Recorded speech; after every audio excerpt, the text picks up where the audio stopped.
Think we will go ahead and get started here. Good morning, everybody. My name is Tori Colburn. I'm the Midwest Conservation Agronomist with American Farmland Trust. Welcome to our July ICCON call. Glad everybody could be with us this morning.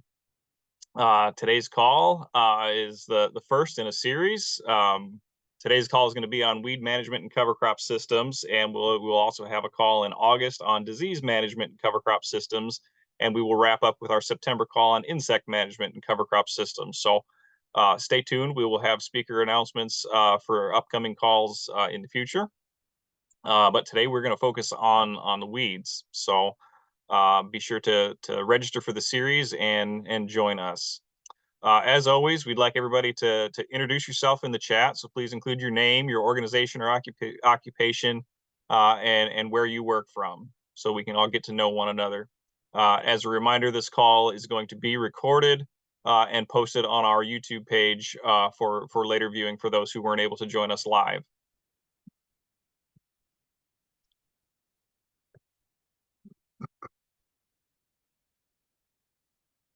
And can we go to the next slide? The agenda for today, we have presentations from Emily Unglesbee and John Wallace, and then we will have an open Q&A session after the presentations have been completed. And then we will have a few updates, and we'll talk a little bit more about our upcoming ICCON calls. And then, as always, there will be an opportunity for everyone on the call to offer up any events or upcoming field days, webinars, those sorts of things. If there's anything you want folks on the call to be aware of, feel free to announce it at that point. So I think I'll go ahead and Frank, I'll kick it over to you for speaker introductions, and we'll get started with presentations. Great. Thanks, Tori. So today is kind of special, a little different. We do have two speakers with us. So we've got Emily Unglesbee and then John Wallace. They're both a part of the GROW network, which is what we're going to learn about today. GROW stands for Getting Rid of Weeds. So Emily spent 10 years as a reporter for DTN and the Progressive Farmer before joining GROW in 2022. She serves as the Director of Outreach and Extension. GROW is a publicly led network of scientists that are working to help farmers and the ag industry test and adopt non-chemical alternatives to weed control to hopefully help slow and overcome the industry-wide problem of herbicide-resistant weeds. John is the Assistant Professor of Weed Science and Extension Specialist for Field and Forage Crops. John's background includes academic training. He's got a master's, a PhD in environmental science from University of Idaho, and research experience in invasive weed ecology and management, postdoc research experience in weed ecology and management and field crop systems at Penn State, and professional experience in specialty crop systems at Cornell University. John joined the Penn State Plant Science Department in 2018. And so I will go ahead and kick it off to Emily, and she can start her presentation. And a reminder also that if you have any questions throughout the event, please just drop those in chat. We will have our Q&A session just like normal. Go ahead, Emily. Yeah, thanks, Frank. I'm really excited to be here. Thanks for the invitation. I am going to move through my part really quickly because I want us to get to the meat of it, which is John's research on cover crops. And Frank actually really covered what GROW is really well. So briefly again, network of weed scientists coordinating research on integrated weed management tactics. This is a map showing roughly where all of the research team is. This changes a lot, but this is pretty much where we are right now. And the GROW research projects are sort of three areas where researchers are working actively on grant-funded projects. One is in cover crops, which John is going to talk to you about.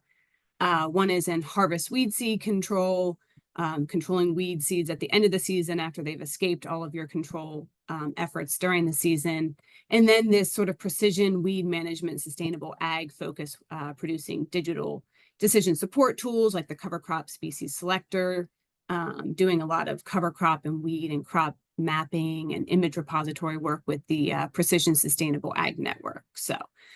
But the fourth leg that I'm in charge of is our outreach and extension, and that's what I wanted to show you all briefly because it's I think a really good resource for the folks I'm seeing in the chat here. So we have a big website that's our main outreach platform. And we try really hard, our outreach team does, to make it a resource on everything integrated weed management. So not just these 3 research areas that Grow works on.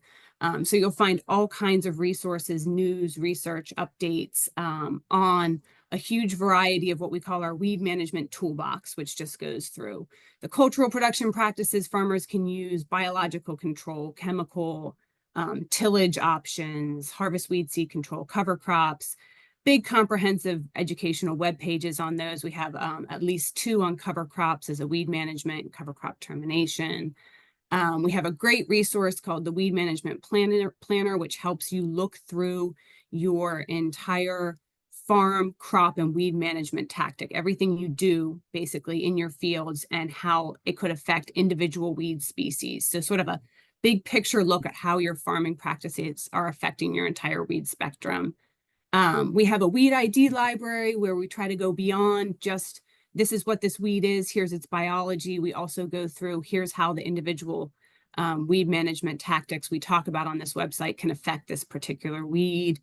And then we have a really farmer-centric portion of our program and website, because we know that farmers are often on sort of the cutting edge of new weed management tactics and seeing how they actually work on their operations. So every quarter we have a farmer forum, which is just a webinar where we have a panel of farmers who have become, semi-experts or proper experts on different weed management tactics, lead the conversation to the audience on what they're doing and how it's working. We have a new farmer case studies webpage, which is just video interviews with farmers talking about what IWM tactics they're using and how they're working on their operation. And then we have a news page where we put anything interesting happening with weed management in the industry. We try to have that up there every single week. So the best way to get access to all of this is there's a little green subscribe button on the bottom right of all of our web pages, and that just signs you up for a single weekly newsletter that tells you what's happening on the news page, alerts you to farmer forums coming up, any new resources coming down the pike. So I would encourage everybody to do that. One more final thing that is coming that I think might be of interest to this group is that we are going to start managing all of the outreach and communications for the Take Action Herbicide Resistance Group, which I'm sure many of you are familiar with. They produce the herbicide classification mode of action chart that you see handed out at winter meetings a lot. And all of that will still continue to exist. We're just going to be moving all those resources over to the Grow website over the course of the next 1 to 3 years, and really starting to integrate it into one place so that folks in the industry really have a single comprehensive source of science-backed, extension-vetted weed management information. So that's our goal to produce for the industry. So, yep. After this is over, head on over to the website and subscribe and see what we've got. But now I'm just going to hand it over to the real reason you're here, which is John Wallace is going to talk to you about our cover crop work.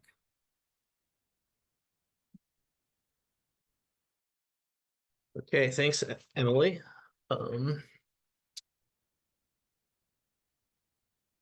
Yeah, happy to be here this morning and share just a little bit about what we're currently up to when it comes to cover crop research using cover crops as a tool for integrated weed management in the Grow network. And so when it comes to using cover crops as a weed management tool, and specifically thinking about using cover crop surface mulch in no-till systems as a weed suppression tool, we've kind of long known 3 things. One, that the level of weed suppression is really a function of how much biomass you can produce, and so really how thick that mulch is. That this surface mulch is really a better tool for smaller seeded annual weed species, which happen to be several weed species that are multiple herbicide resistant, like Palmer amaranth and water hemp, which you see here in this picture. Mare's tail would be, or horseweed would be another small seeded species. And we've long known that cover crop surface mulch really is unlikely to provide season-long weed control. So when we're thinking about this tool, we have to think about it as part of an integrated weed management plan. And so it probably comes as no surprise that a lot of research going on right now among weed scientists like myself is focusing on planting green practices, because the delay and termination of a cover crop, even just 2 or 3 weeks in delay can really provide a significant increase in the level of surface mulch that you can produce, or how much biomass you're producing. It's not uncommon to see a doubling or tripling of biomass production in just a few weeks in the spring. And so we also see a pretty ringing endorsement from early adopters of planting green practices as a weed management tool. And so I'm just sharing a little survey data from the National Cover Crop Survey.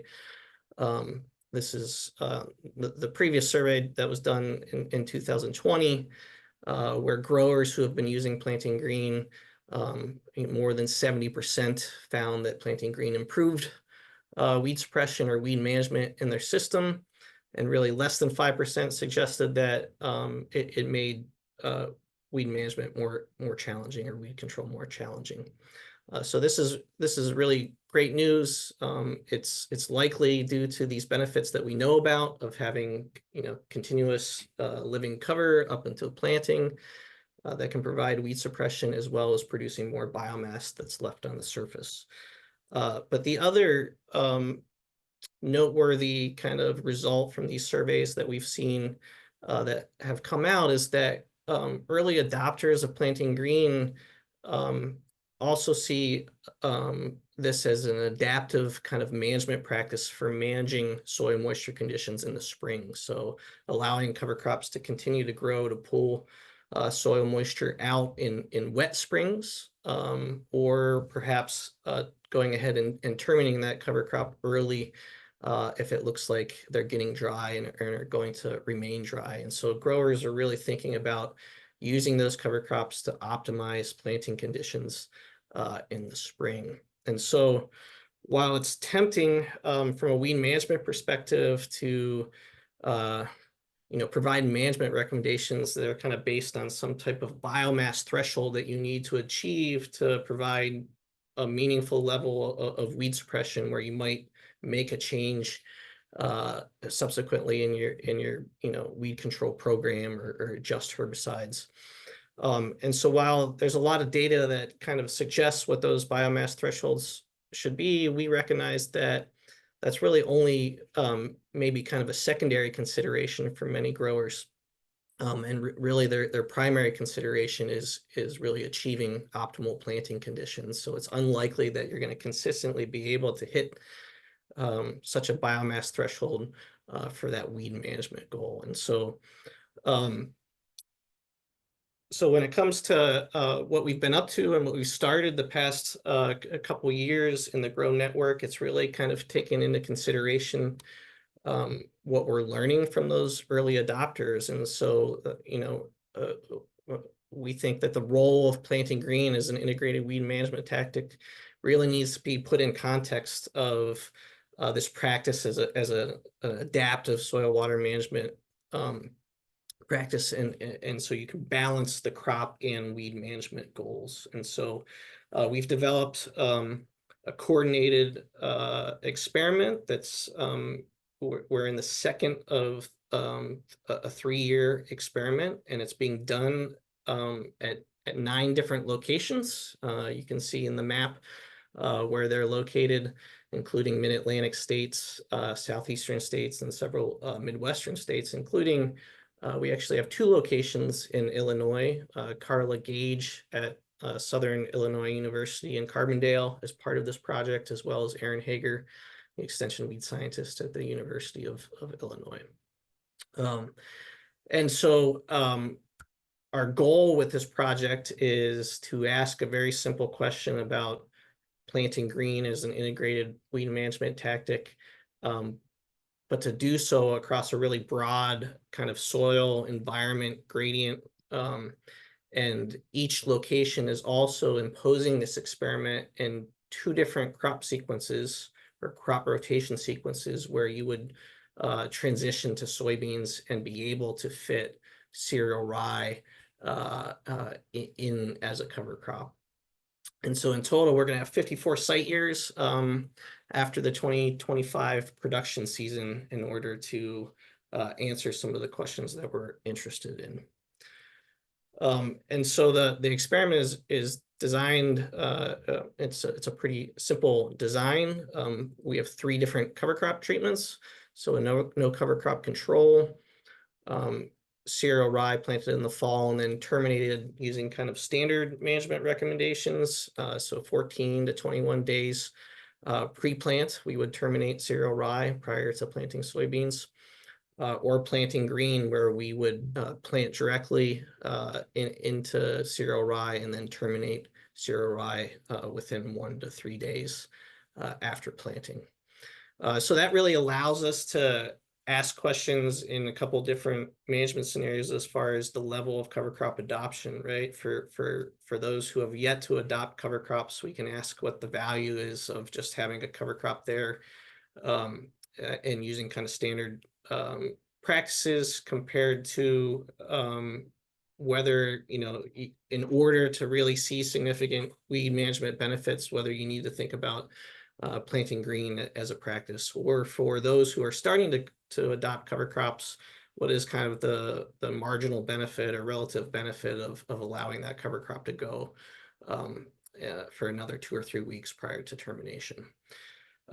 So we have those treatments, and then we're looking at kind of a herbicide management gradient. And so we have a control where we're not using residual herbicides and using only a one-pass system where we would apply herbicides as a post-emergence application compared to a 2-pass program where we're using a pretty comprehensive residual herbicide program and a 2-pass program. And so that also allows us to ask questions about whether planting green may offer an opportunity to reduce herbicide inputs, and also allows us to ask questions about the interactions between the use of residual herbicides and planting green practices.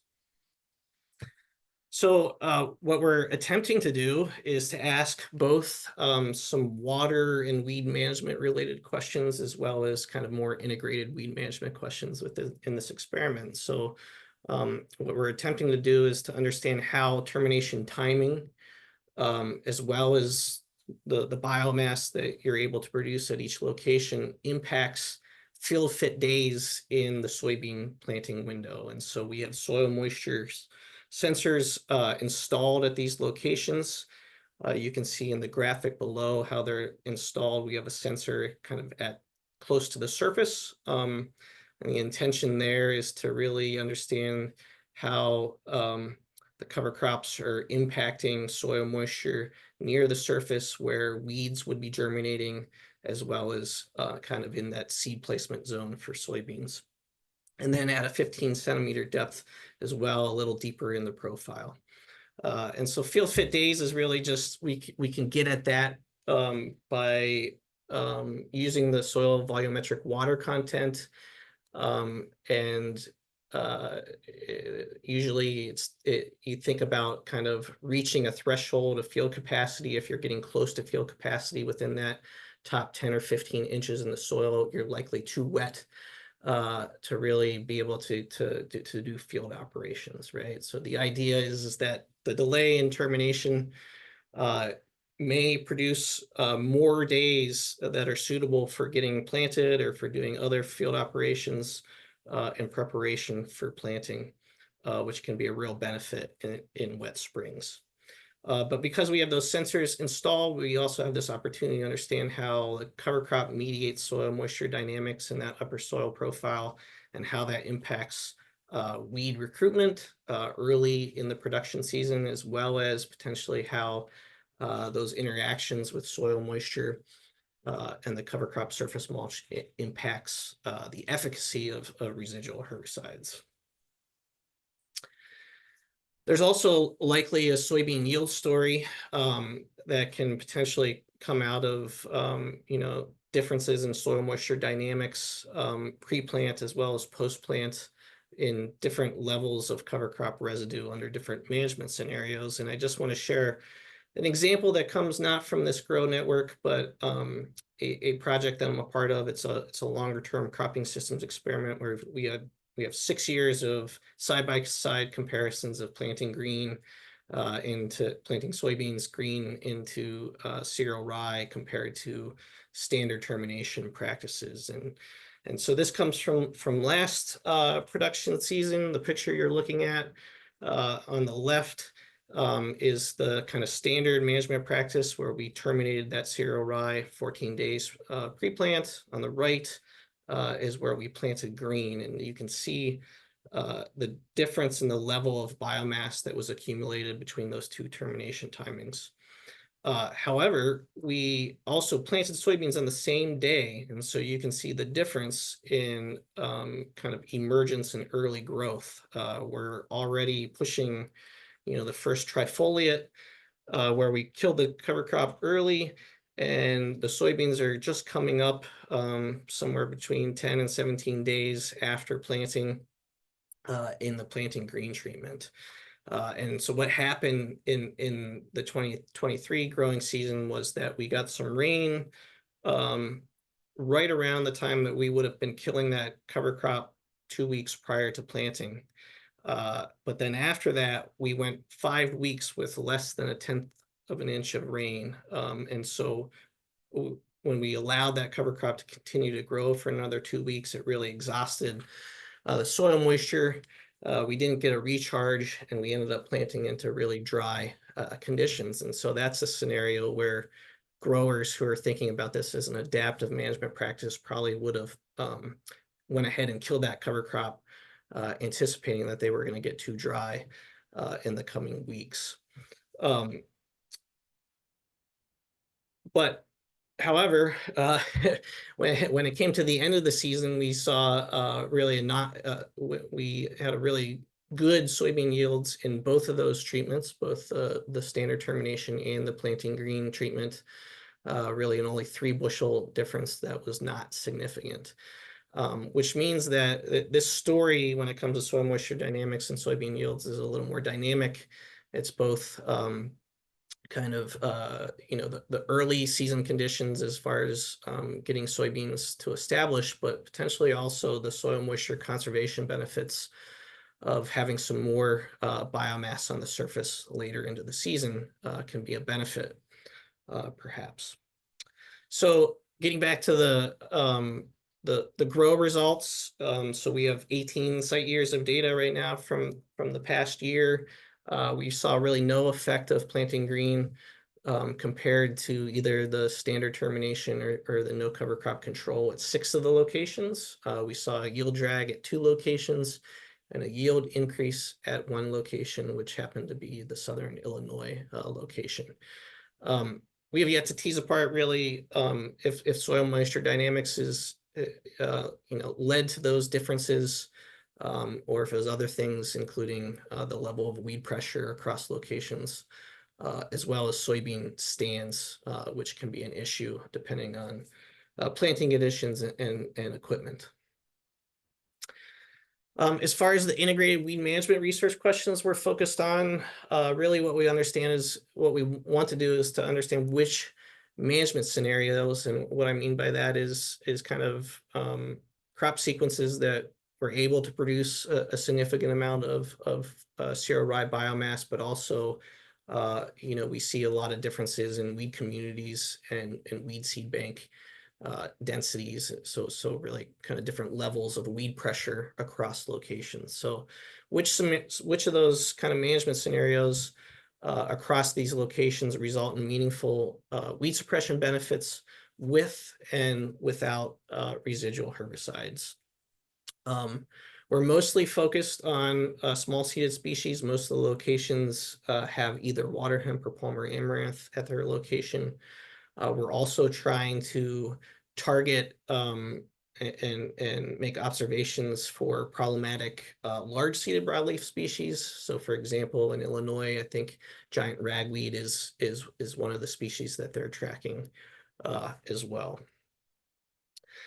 And what we really want to understand is either in the absence or presence of using residuals, what is the benefit as far as improving weed suppression at key management decision points. And so we're really focused on what weed recruitment dynamics and kind of what weed populations look like at the time when you would likely make a second pass, post-emergence pass.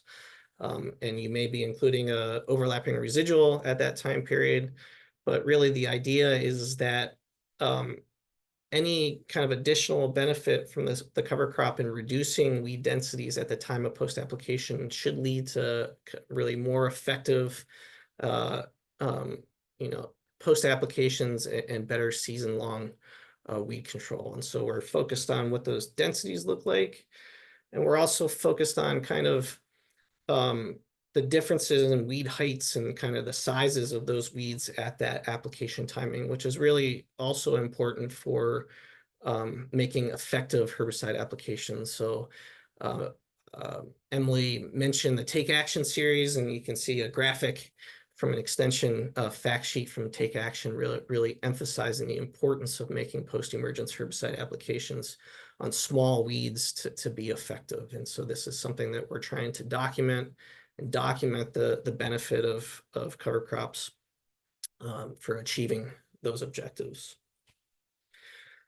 And so I just want to mention another kind of project that's ongoing or is really just wrapping up, that included several scientists from the GROW network, including myself, and there's been some great work in the Midwest by Rodrigo Worley's group as well, as part of the U.S. Soybean Board research network out there, looking at cover crop interactions with the fate of residual herbicides. And so this is really important because, as I mentioned, for these resistant weed species like Palmer amaranth and water hemp, we really need to integrate multiple tactics to achieve season-long weed suppression and drive down weed seed banks. And so we're trying to understand if certain kind of cover crop management scenarios impact the fate of residual herbicides and reduce kind of their soil bioavailability in the soil.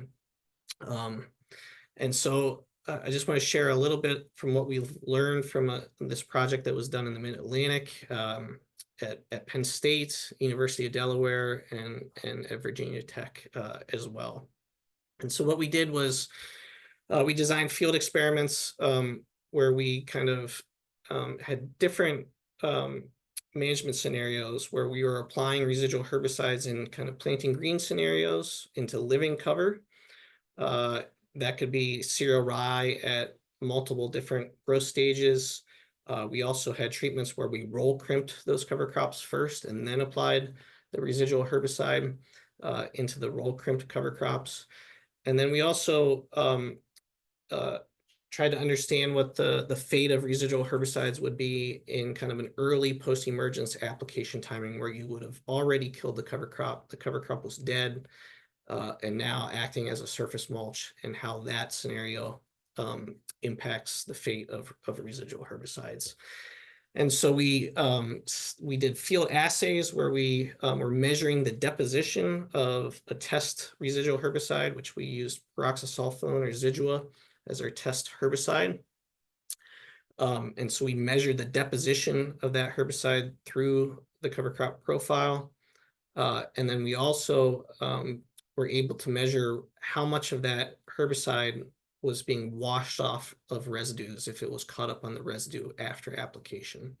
And so the combination of both the deposition and then the wash off tells us what the total recovery or potential soil bioavailability of that herbicide is in these types of systems.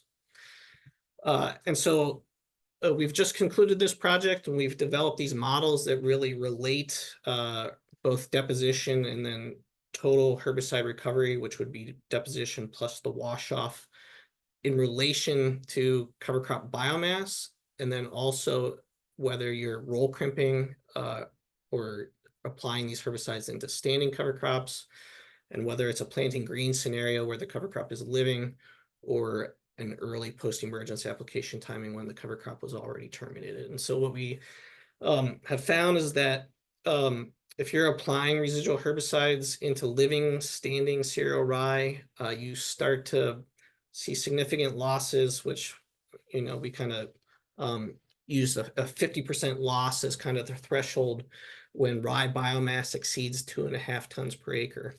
There's a lot of planting green scenarios, I think, where you're under that level of biomass, particularly if you have a really narrow, short cover crop growing season window. And so in those cases, you're still getting more than 50% of that herbicide activated.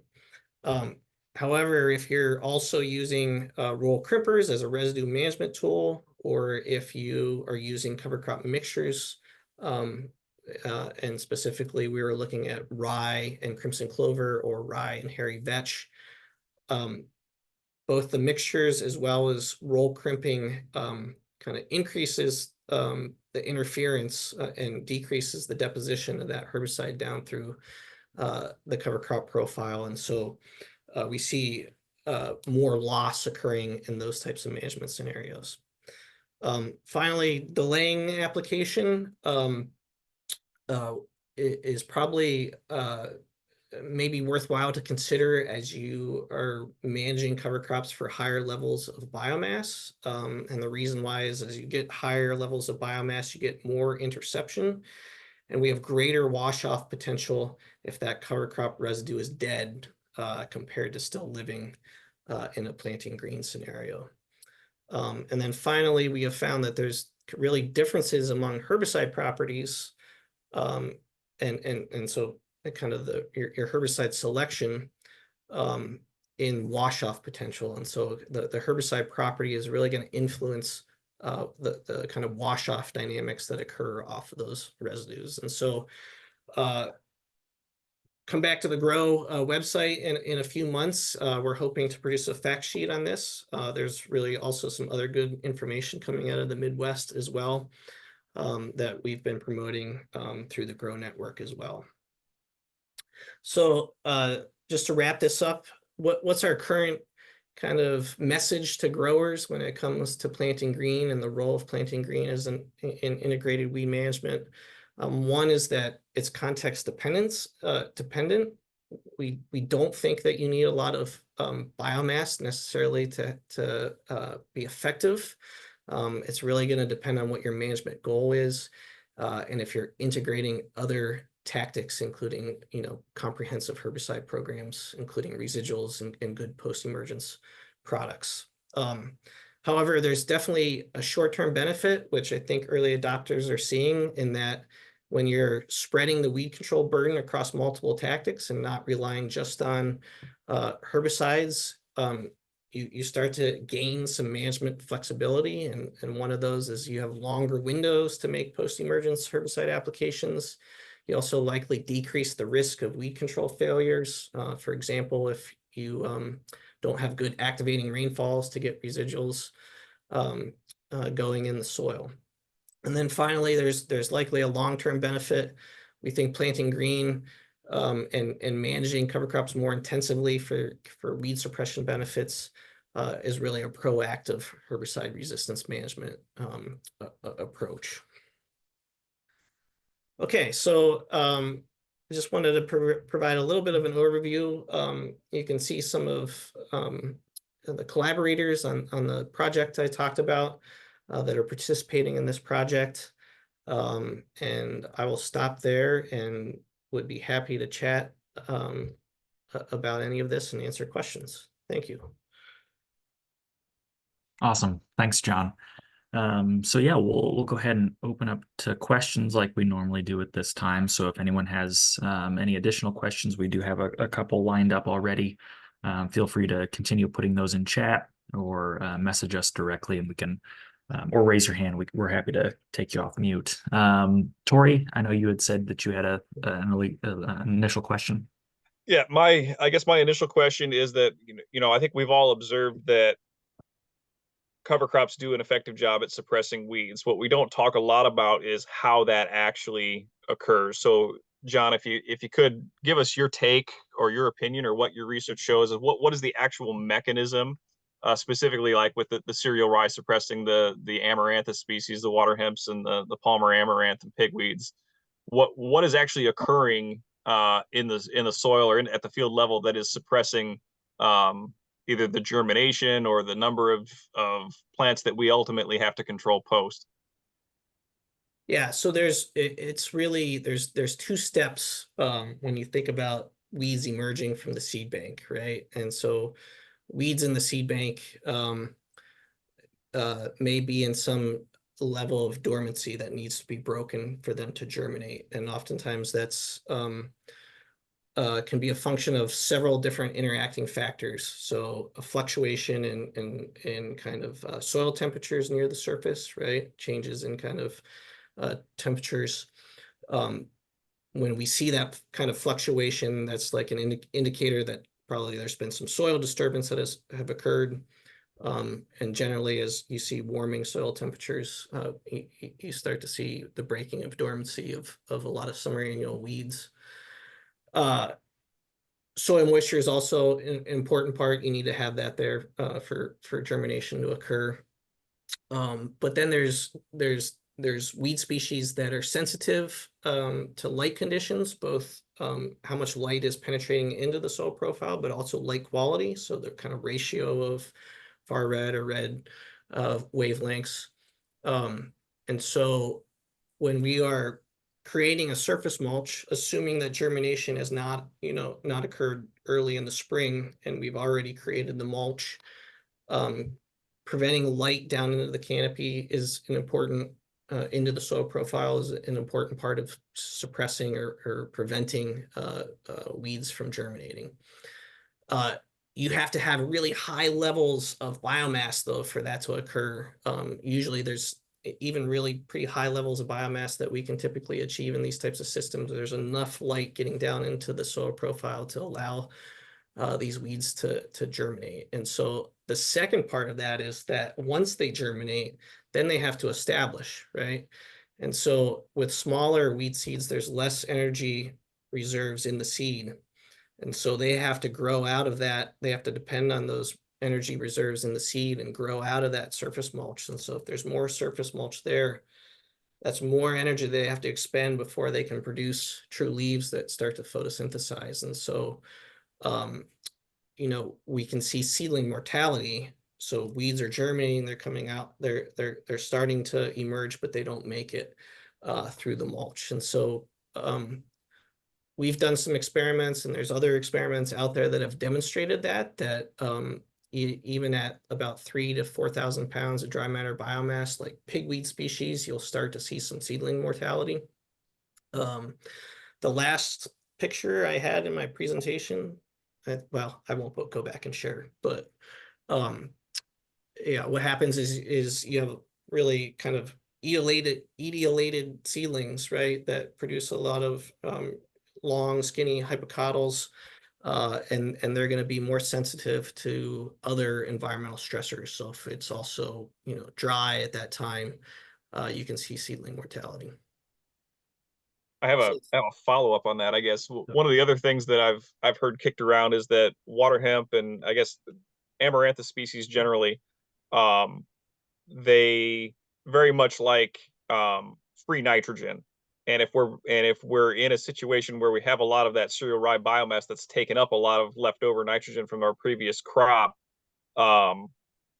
is there anything to that? Is it because a lot of that nitrogen might be already in the cereal rye biomass, is the water hemp less likely to germinate?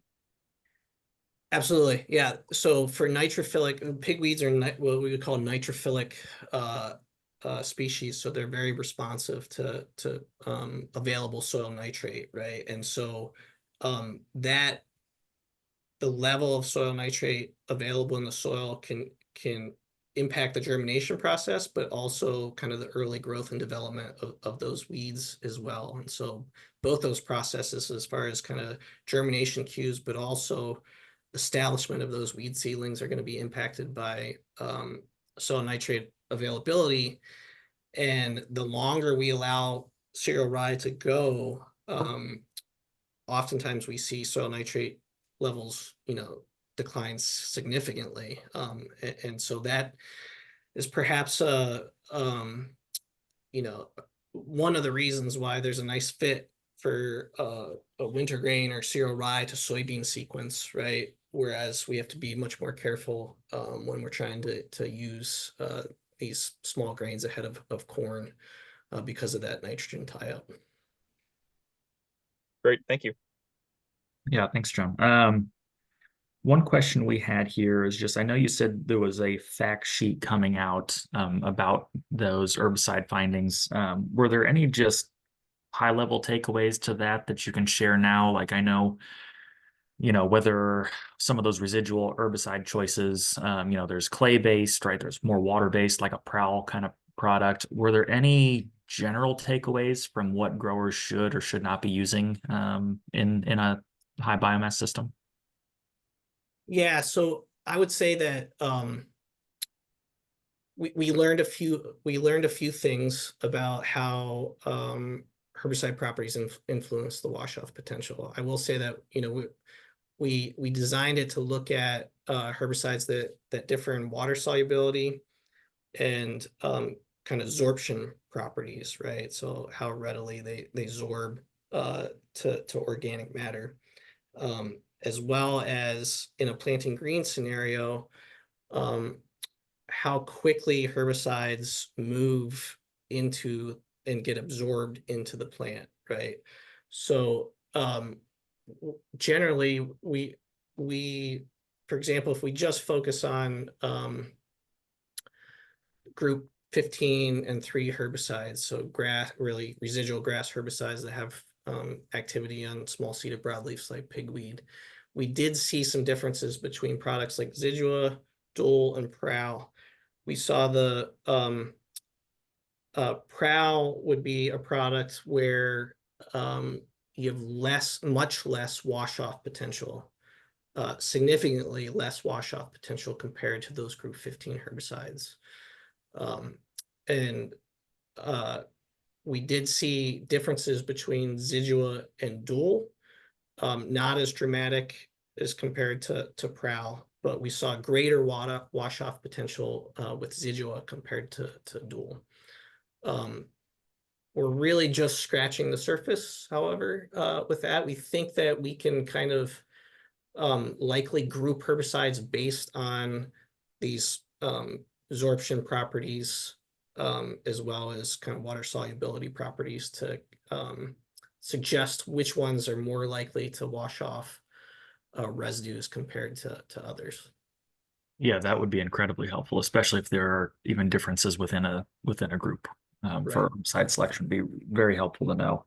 Yep. I know, we still got results coming out from some of these studies. But if you were to sit down, at least based on what you've seen now, if you were to sit down and recommend a system start to finish, at what biomass are you planting into that cover crop? What herbicide families would you use? When would you spray them? I know you talked about delayed. If you could, at least for weed control, do you have just an initial view on what the best system is shaping up to be now? That's a good question. Well, I think every time we set out to really push the envelope and kind of demonstrate what the kind of benefits of achieving really high levels of like cover crop biomass are for weed suppression, we don't achieve them, right? Because of the conditions, whether it's how much residual soil fertility or what was there in that crop sequence, or kind of how many growing degree days we got in the fall. And so all those factors are really going to influence what the biomass potential is come spring. And so because of that, I'm kind of moving away from talking about biomass thresholds. There's certainly, things you can do to maximize biomass potential the earlier you get planted. So chasing combines out of the field and getting planted as early as possible. Every growing degree day counts in the fall. We've done a lot of work with seeding rates, and we don't see really much benefit from using high cereal rye seeding rates. We may see a little bit of benefit as far as how quickly you get some ground coverage, but from a biomass standpoint, we really don't see a benefit of increasing seeding rates. And what would you say that, seeding rate roughly is that you're not seeing a benefit to? Like where would you recommend people are for cereal rye? We have not seen it as we've moved from 45 pounds to around a bushel of rye all the way up to 2.5 bushels of rye. We have not seen much difference in total biomass produced if you allow it to go to about the heading stage. So typically we typically go with about 60 pounds of rye in most of our experiments. Yeah. So I don't think I answered your question as far as what is the perfect system. I think I don't think anybody can answer that, so don't feel like a whole lot of pressure. Yeah, I think we see consistent success with rye before soybeans.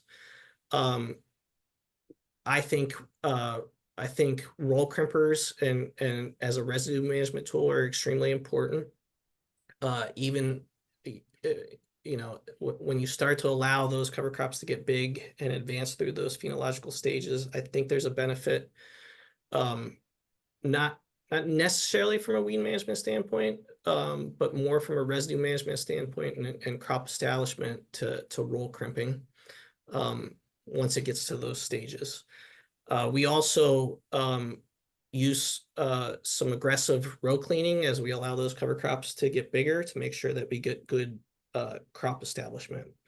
And because of that, I think it's important to have a residual herbicide, a 2-pass herbicide program in most cases, because if you're doing enough row cleaning in those systems that's really focused on, achieving good crop establishment, whether it's soybeans or corn, you're going to have exposed soil. So you might have really good weed suppression potential between the row where the mulch is concentrated, but you have this, exposed band in the row. And so coming back and starting off with a residual it can be important. I think our data suggests that there may be a benefit when you're really going high biomass, and I think that's probably somewhere around 3 tons or more per acre, that it's likely that all those kind of weed suppression factors in play are going to hold back early season recruitment of weeds and may allow you to remove that residual and position your herbicide program in crop as kind of an early post application, where you would clean up those weeds that might emerge in the row with a good post application, and then consider whether you want to use a residual there in that pass. Awesome. Thank you. I did want to give just a quick plug again for the Grow Network. They do have a weekly newsletter. And for those of you that do get it, I think you can back me up that it is a really nice resource. I think a lot of us are signed up for a lot of newsletters and things. And I will say this is one of the few that I actually read and enjoy reading. So I do click on those resources. They're often very bite-sized. So sometimes it's as short as a 2-minute video, really cool stuff. And so just for example, and maybe I'll open this up to both John and Emily, just the idea that, I got one this morning that had a tagline of microwave technology in it. So, can you speak about, some of maybe the non-conventional work that you guys are doing through the Grow Network as well? Yeah, so actually that's a good example of how we're trying to bring to light, promote, highlight work that isn't part of the Grow Research Network. So that's an external project coming out of the University of Arkansas's Agricultural Experiment Station, where they're testing microwave technology to see if it can kill weed seeds in the soil. So there is this huge diversity and a lot of novel ideas emerging. We're not studying all of them, but if there's good research and data out there coming out on them, if there's good summaries, good fact sheets, good resources, we want you to be able to find it on our news page. And that's really what our news page exists to do. It's not stuff that we've vetted necessarily or studied, but it's happening, and we want farmers and farm advisors and ag professionals to be aware of it. So we are trying to, as soon as something becomes more established, we do try to then incorporate it into the Grow website's ecosystem of tactics and do comprehensive resources on it. For example, we just commissioned a new page on weed electrocution, which was kind of a novel thing, but it's out there. There's commercial units. There's been a lot of research in row crops and specialty crops. So it feels like it's time to have a solid page telling people, here's what's out here, here's who's doing it, here's what the results look like. And so that's the sort of thing you can expect to see. We'll cover small, cool, weird stuff that might go nowhere, like microwave technology. But as soon as things become established and are really becoming a meaningful part of the weed management spectrum, it's going to get a real presence on the Grow website. And there's interesting, we just covered something called the Directed Energy Unit, which is combining the heat from infrared wavelengths and the blue light spectrum to kill weeds as they're leaving the combine, much like a seed impact mill would. So I would encourage people, if they want glimpses of what's new and coming, to check out the news page. John, I don't know, do you have any other thoughts on the range of things out there that we talk about? No, I think that's great. Awesome. Thanks, guys. I think that's all that came through for me. Tori, did you have anything to finish us off? I have one more quick question if we've got time for it. The studies, particularly the cereal right before soybean studies, have you incorporated any change in row width going from a 30 to a 15-inch row? And does that have any impact on, particularly on late season water hemp pressure? We have not, but that's a great question, and we get a fair amount of questions on that. I think all the locations that are doing this are in 30-inch rows, but I think generally there's we would assume that you're going to just be in that much better place on a 15-inch row system as far as getting the canopy closure quickly, right? So the combination of the mulch holding back that early season weed recruitment with the right herbicide program and then quicker canopy closure is going to just put you in a better spot. Pennsylvania, we I don't know what the kind of adoption of 15-inch soybeans are. We're still drilling a lot of soybeans. Or guys are planting soybeans with their 30-inch row corn planter, right? But elsewhere, I know in the Midwest it's much more common. Awesome. Thanks, John. Rachel, if you could go ahead and put our slides back up. Perfect. So yeah, again, huge thanks to our speakers for being here today. And again, their contact information is not hard to find. So if you have any follow-up questions, please do let them know. And again, yeah, be sure to sign up for that newsletter and their resources. Just some upcoming events. The one that we want to highlight, again, is the ISAP Risk Management Conference that's going to be occurring in August. It's a weekly event that's hour-and-a-half long webinar. Our usual format, like we've done in years past, is to have about an hour-and-a-half long webinar where we get a few presentations from experts, and then much like this, some Q&A time. And so we've got 3 sessions. We've got actually a host of entomologists, we've got weed scientists, we've got climatologists. We even have people from like supply chain, from industry, all to talk about how you can prepare your farm for what's coming down the line, whether that is pest management or adapting to weather or changing markets. That's what we're hoping to lead folks with. And Rachel did put that registration link in the chat there. Next slide, please.